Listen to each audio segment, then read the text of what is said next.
Hello friends, welcome to my channel. তো আজকে গেছিলাম টিউশন পড়তে। তো টিউশন পড়ার শেষে আমরা যাচ্ছি আলিপুরে, আমি আর আমার বান্ধবী। তো এটা হচ্ছে কালজানি নদী।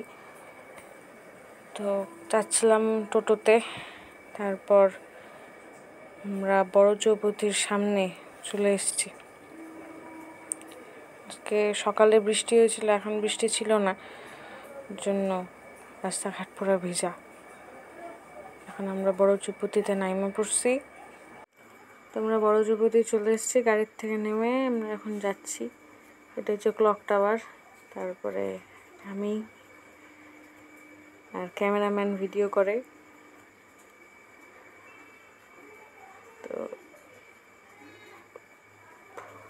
ক্যামেরাম্যান হাঁটতে হাঁটতে দৌড়ে, তারপর কাজ শেষ। এখন আমরা দুইজন যাচ্ছি হচ্ছে ড্রেস দেখতে আমার বান্ধবীর। তো এখানে জিজ্ঞেস করলাম যে ড্রেস এরকম হবে নাকি, বললো হবে না। তারপর ওর ভাইয়ের জন্য ড্রেস নিল, ড্রেস দেখলো, তারপরে ড্রেস নেওয়া হইলো। এখন আমরা যাচ্ছি বাড়িতে যাবো ওর জন্য অটো স্ট্যান্ডে। তারপর অটোতে উঠে পড়লাম আমরা। এখন আমরা যাই বাড়িতে। প্রাকৃতিক দৃশ্য দেখতে দেখতে, মেঘলা দিন, খুব সুন্দর দেখতে হয়, রোদ থাকে না। তো আমি এখন যাই বাড়িতে। এখানে আমার মিনি ব্লগটা শেষ করলাম। টাটা।